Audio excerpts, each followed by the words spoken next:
بسم اللہ الرحمن الرحیم۔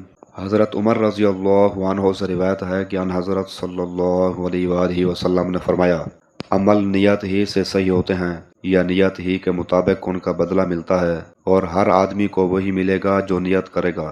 پس جو کوئی اللہ اور اس کے رسول کی رضا کے لیے ہجرت کرے، اس کی ہجرت اللہ اور اس کے رسول کی طرف ہوگی، اور جو کوئی دنیا کمانے کے لیے یا کسی عورت سے شادی کرنے کے لیے ہجرت کرے گا تو اس کی ہجرت انہی کاموں کے لیے ہوگی۔ صحیح بخاری حدیث نمبر 54۔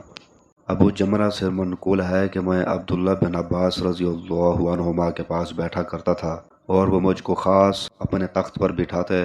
ایک دفعہ کہنے لگے کہ تم میرے پاس مستقل طور پر رہ جاؤ، میں اپنے مال میں سے تمہارا حصہ مقرر کر دوں گا۔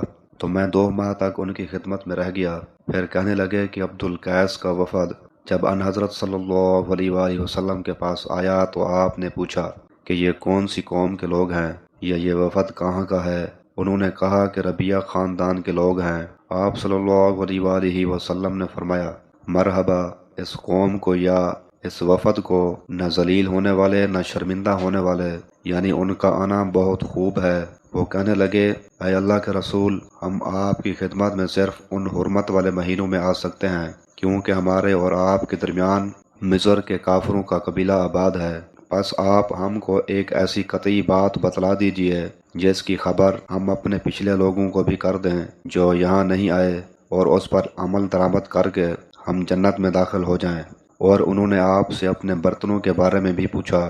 آپ صلی اللہ علیہ وآلہ وسلم نے ان کو 4 باتوں کو حکم دیا اور 4 قسم کے برتنوں کو استعمال میں لانے سے منع فرمایا۔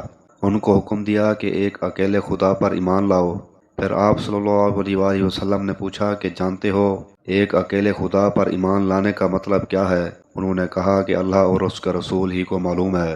آپ نے فرمایا کہ اس بات کی گواہی دینا کہ اللہ کے سوا کوئی معبود نہیں، اور یہ کہ حضرت محمد صلی اللہ علیہ وآلہ وسلم اس کے سچے رسول ہیں، اور نماز قائم کرنا اور زکوٰۃ ادا کرنا اور رمضان کے روزے رکھنا، اور مال غنیمت سے جو ملے اس کا 5واں حصہ مسلمانوں کے بیت المال میں داخل کرنا، اور 4 برتنوں کے استعمال سے آپ صلی اللہ علیہ وآلہ وسلم نے ان کو منع فرمایا، سبز لاکھی مرتبان سے، اور کدو کے بنائے ہوئے برتن سے، لکڑی کے کھودے ہوئے برتن سے، اور روغنی برتن سے، اور فرمایا کہ ان باتوں کو حفظ کر لو اور ان لوگوں کو بھی بتلا دینا جو تم سے پیچھے ہیں اور یہاں نہیں آئے ہیں۔